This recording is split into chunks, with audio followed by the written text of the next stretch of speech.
Hey there everyone, welcome to Violet Stream Tarot. So if you're new to my channel, I usually post tarot readings on here, tarot picker cards, but I do want to expand the channel and make it about spiritual topics more generally, and I've had quite a few requests to make a video on this specific topic. So today we're talking about how to discover your patron god or goddess, and if you're looking for how to discover your patron saint, I don't have any experience with that personally, but you could use some of the techniques on here, you could transfer them to figure out who your patron saint is as well. So there are some transferable things here. And also I do apologize for the very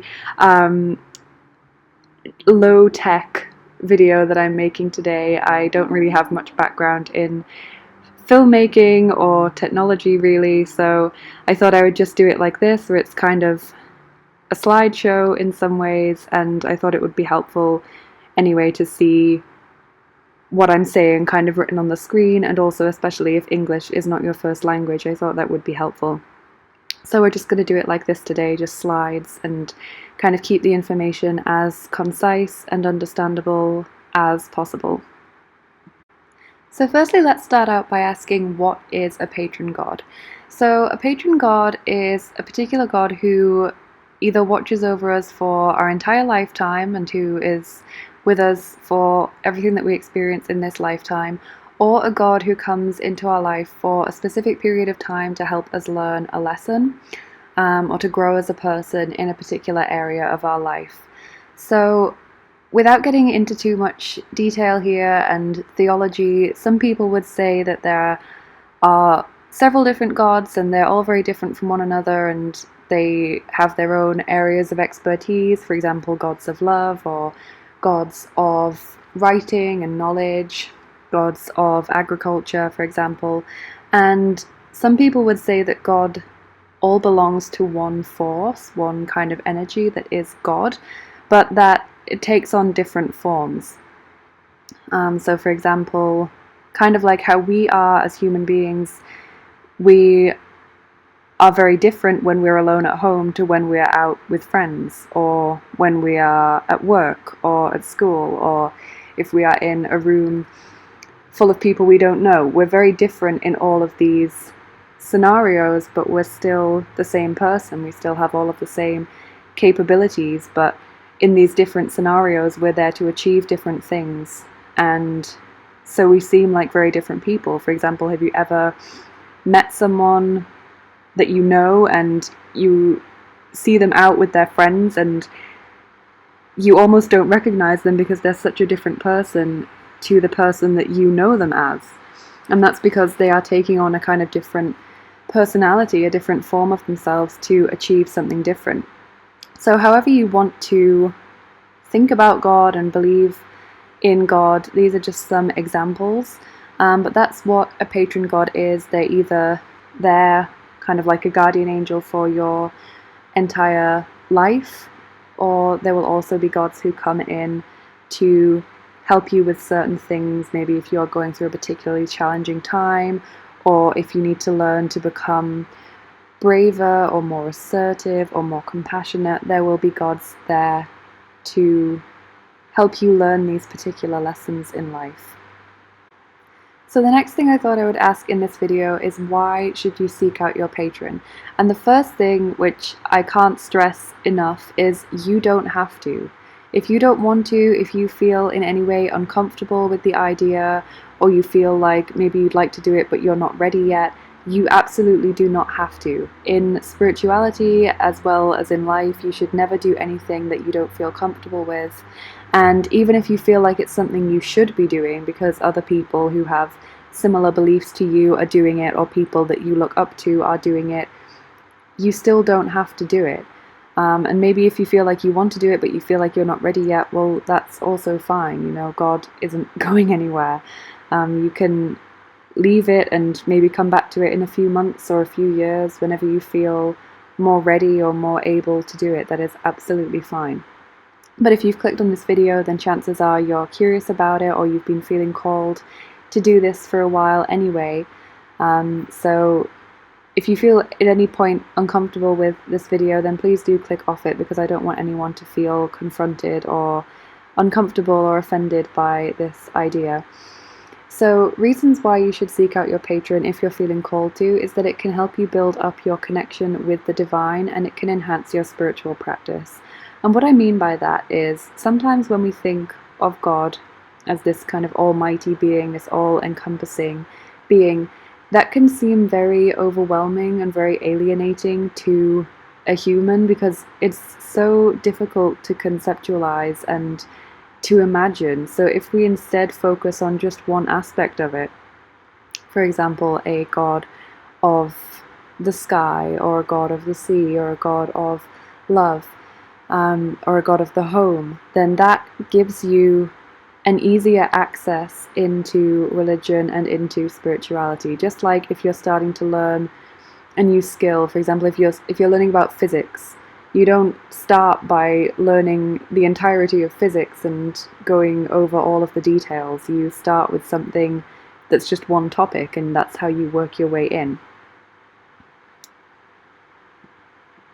Another reason for working with a particular god is that it can encourage you to develop certain parts of yourself and of your personality so that you can grow and expand. And what I mean by that is that if you are, for example, a writer or any kind of creator, in many pantheons there are gods who are specifically patrons of these kinds of people and are said to help with inspiration and encouragement when you have writer's block, or when you're feeling like you've come up against a brick wall creatively. Or if you want to become, as I said earlier, more compassionate or more assertive, then there are gods who can help you to do this. And it is a way of expanding and growing and becoming more well-rounded as a person, and exploring parts of yourself that may be neglected or underdeveloped for whatever reason. So how should you get started? Well, this is kind of the whole point of this video. So firstly, set your intention. Say to yourself, or say out loud to the universe, or kind of think this in your head, that you are now open and ready to discovering your patron god, and that they can reveal themselves to you, that they can give you a sign or some kind of message that lets you know who they are. So say that out loud, or say it in meditation, or think it very strongly, and set your intention energetically to do that and to welcome this guidance and this new relationship into your life.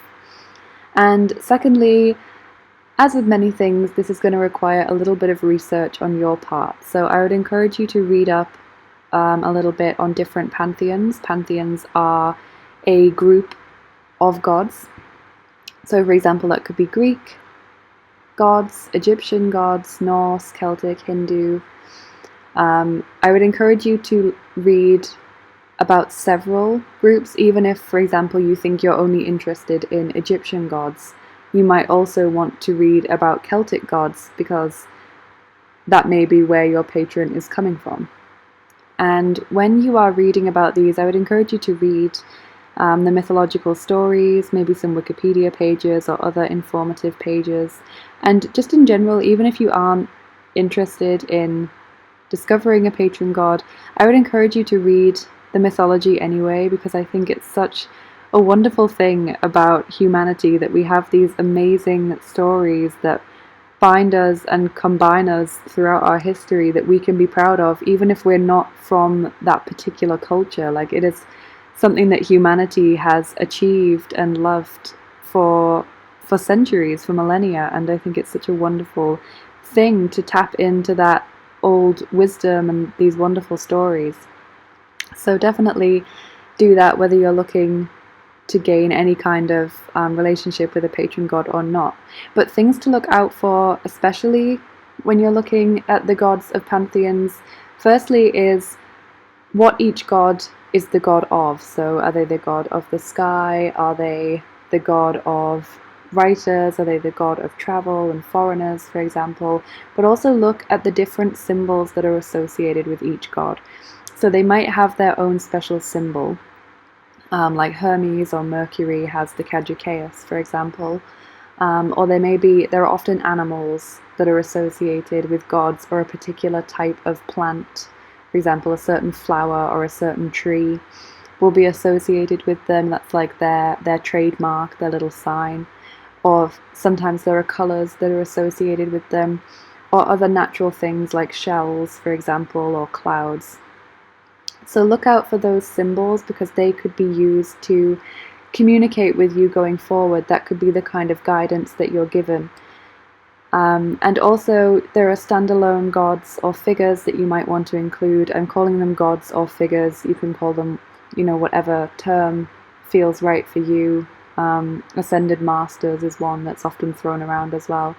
But these are religious figures that aren't part of a pantheon of gods, or who come from a monotheistic tradition, so where there's only one god. And examples of this would be Mithras, Jesus, Buddha, Kuan Yin, or Mother Mary. So if you feel particularly called to any of those as well, then do also look them up, because they will have their own symbols, their own stories associated with them, their own qualities, colours, animals, etc. that are regularly used in tales about them to evoke them or to have that kind of connection with these figures. So the next question is, how will you know that you're being called? So this may happen actually while you are researching certain gods or pantheons, because during this research you may feel intuitively pulled towards a certain god or gods. So for example, you may really feel connected to a certain imagery or mythological story involving a certain god, or you may just find yourself keep coming back to a particular god or several gods, and that is kind of your intuition telling you that you have a special connection with these figures. Or you may receive a sign or see lots of repeated symbols. So for example, there are some gods that are associated with sheep. You might keep seeing sheep, not perhaps physical sheep, but you may see something that has a sheep logo, and then you hear someone talk about sheep, and then you turn on the TV and there's like a cartoon sheep, and this stuff keeps following you around. And this is what I mean when I'm saying repeated symbols. You may also receive guidance through dreams. So again, these symbols might come up through dreams, or your dreams may follow similar themes to a mythological story that you've read.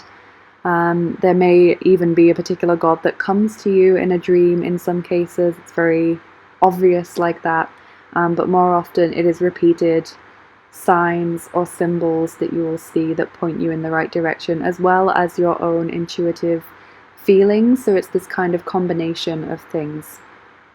And I would say also consider who you are when you're seeking a connection to a particular god. And what I mean by that is that not every god is the right fit for every person. So like I said, that they are taking different forms to reach certain goals or to, achieve certain things, or in different contexts. So in many pantheons there were gods that could only be worshipped if you were the monarch, or gods that could only be worshipped if you were a farmer or a lawyer, for example. And there were also gods that anyone could pray to, like Isis, for example, and they would receive the protection from that god because they were open to everyone. But consider who you are. Are you a woman or a man? What stage of life are you at? Are you a creator? Are you a healer? Are you someone who works in a very academic position? All of these kinds of things to consider when you're seeking which kind of god you resonate with, because there will be different energies that you work better with. And if you aren't sure, it's fine to ask for more guidance or to wait a little while longer. So you could say, I'm not sure if what I've been seeing is correct, or I'm a little bit confused still. Could you give me another sign to confirm, or could you give me some more guidance? Or you might just want to wait and see if anything else pops up without explicitly asking for another sign. That's all completely fine. As I said, there's no real right or wrong way to do this, and if you're feeling at any point uncomfortable, then do stop and maybe think it's not the right time for you, or maybe this isn't the right path for you to go down. That's completely fine. But I think mainly it's about the symbols combined with your intuitive kind of gut feeling. Another question that you might be asking when you're on this journey is, can you have more than one patron? And the answer to that is absolutely, because as I said, there are some patrons that are kind of lifetime supporters of you. They stay in your life for your entire journey in this lifetime, and then there are some that kind of come in and out for different reasons, to teach you a certain lesson or to help you get through a particular period of your life. So yes, you can have more than one patron. I would say that's probably the norm. But here are some things to consider if you are working with more than one god at the same time. So firstly, how do these gods interact in mythology? So if you are reading certain mythological stories, how do these gods interact with each other? What are their energies like when they are together? Because you might find that some energies or personalities clash with each other, and this can happen in varying degrees. For example, if you are feeling called to work with Set and Osiris from the Egyptian pantheon, and that's what you're intuitively feeling, you might want to work just with one, and then when you've finished your journey with that one, turning to work with the other one, because in Egyptian mythology, Set killed Osiris. So there is a certain energy clash there, or there's maybe certain gods who have very conflicting areas of influence, spheres of influence, or gods that just seem to get on each other's nerves in pantheons. Often the mythological stories seem very much like soap operas or dramatic life stories of actual people. Gods often mirror the people and the cultures that are worshipping them. And also, do they actually belong to the same pantheon? Consider how this might affect your practice. And what I mean by that is, if you are worshipping a god or working with a god from the Egyptian pantheon as well as a god from the Norse pantheon, and if you're working with them together and you're kind of mentioning terms from Norse religion and mythology, like Valhalla, for example, that wouldn't necessarily have any meaning on the Egyptian side. So do consider the terms that you're using and the way that you are working with gods, because if you're kind of mixing pantheons, it can get a little bit confusing, or you just might not have the best, most coherent outcome in your spiritual practice.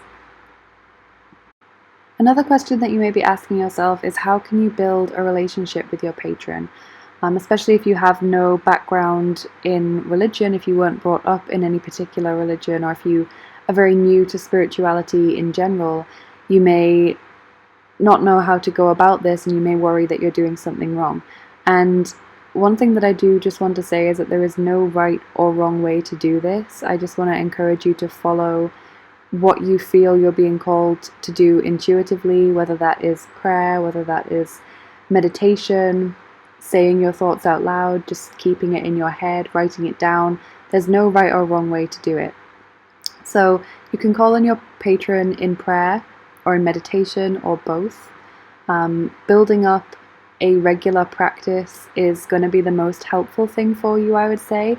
But if you are new to this kind of thing, then maybe try out a few different things and see what works best for you. See what comes more naturally to you, what you feel the most comfortable doing, and what fits in best with your life and with your personality. So if you already meditate, if you are able to do that, I know a lot of people find it very difficult, then that might be a way to do it, to call on your patron while you're meditating and ask for guidance, or just kind of have a conversation about what is going on for you. Or if you're more used to prayer, or if you prefer that kind of communication, then you can do that. You can speak out loud or in your head. You can do it while you're on the go. You can do it in a very quiet space that you've set out for yourself.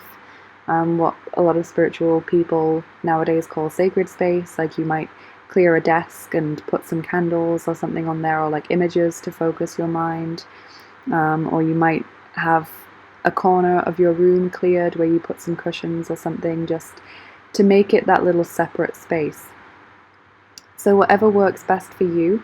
And if you find meditation difficult, you might prefer to write out a prayer or write out your thoughts, or even draw them actually. So you can write out like a form of a letter, or just listing your thoughts so that you can see them in front of you.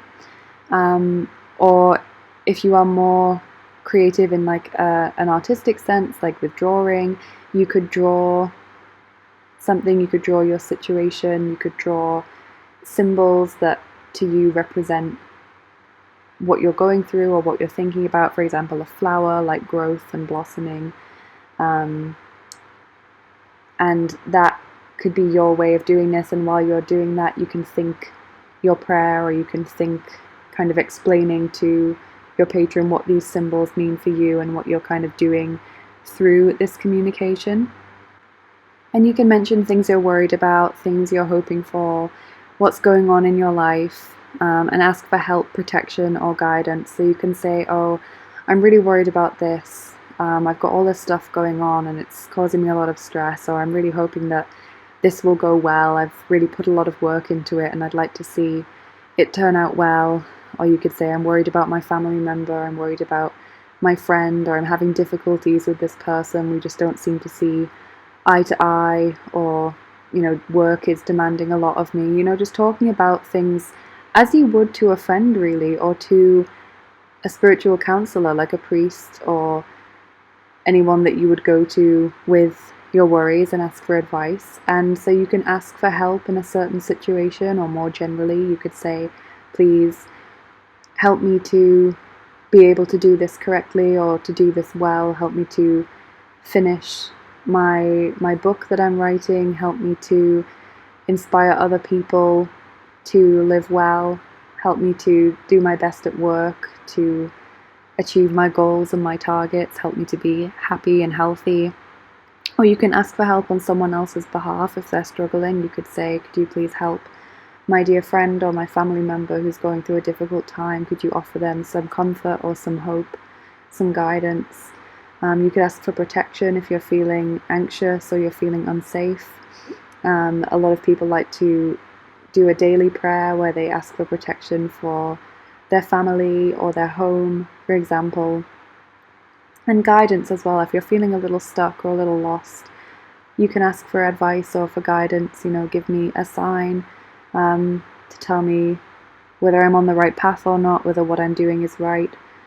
Guide me to do the right thing. Often guidance comes more as intuition than an external sign, you know, that conscience or just these intuitive gut feelings of what we should do, rather than a white feather falling from the sky. Although that does happen very often as well. I would say that more often we're being guided and we don't even realize it, because it's just these small feelings of intuition, or these small thoughts that pop up in our head that aren't necessarily related to the train of thought that we were on.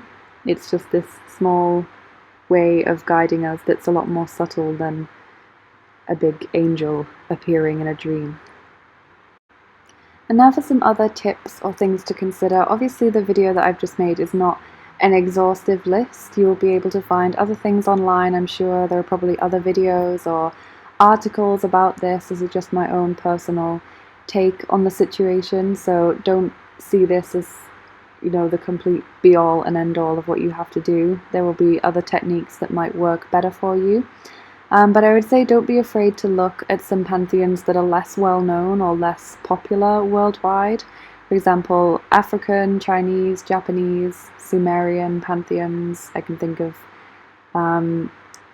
Mexican pantheons as well. Just because a god is super popular doesn't mean that they're the right fit for you. So this can refer to pantheons more generally, because, you know, the Egyptian pantheon is a lot better known than the Sumerian pantheon, for example.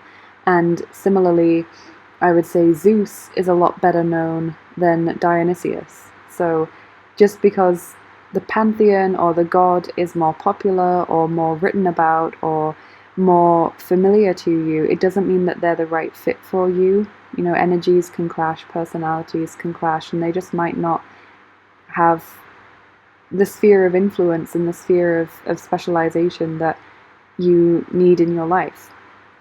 And also consider this is a nice little segue into this next point. Consider why a particular god might be in your life. What are they encouraging you to learn? So if you are feeling particularly drawn to Zeus, for example, or Jupiter, as he's known in the Roman pantheon, what would he be there to teach you? Why would he have chosen to watch over you specifically? So do you share similar personality traits? If you're a woman, for example, you might wonder why Zeus would want to have any influence in your life when he is a very masculine god. Do you have the same kind of jovial personality as him? Is there any connection to his sphere of influence? For example, he is the leader of the gods, so would represent leaders and bosses of companies. He would represent judges, because in many ways he is a judge of the gods as well. They come to him to kind of have the final say in a lot of matters, although it's questionable sometimes whether his word is always the best one to seek out. He's also the god of, in many ways, weather, because he has, he throws lightning bolts, there are storms that are associated with him. So think about these things. Think why that god might be in your life, and what are they encouraging you to learn. Maybe Zeus would want to teach you to be a better judge of character, or to be a better leader, to be more confident in yourself and what you're saying. To believe in yourself and show conviction in your own actions and in your own words, so that other people will then have that belief in you as well. Or maybe it's just to teach you to lighten up and have more of a sense of humor. And another thing that I do want to stress again, I think I've probably said it twice already, but I do want to say, if you feel scared or anxious at any point, then please stop, because the aim of this is for you to expand and grow and not to feel afraid. So if you feel like this really clashes with what you've been brought up to believe, or what you do believe within yourself, then do stop. If you feel confronted or scared at any point, if you feel uncomfortable, if you feel like this just seems like a big responsibility, or it seems like something you really don't understand and so you don't want to get involved with it, that is completely fine. And it's fine for you to walk away and say, maybe I will try this again later when I have more time, or when I feel more spiritually developed, or when I feel comfortable to do so. But it's also fine to say, actually, I don't feel comfortable with this at all, and I don't think I ever will. That is completely fine. You can choose what to do in your own spiritual practice just as you can in life, and it would be wrong of anyone to try and push you into doing anything. I don't want anyone to feel like they have to do this, because it may not work for everyone. It may not be something that would expand everyone, because it's just not the right fit for them in their practice, in their life, in their personality. That's fine. I'm not telling you what to do.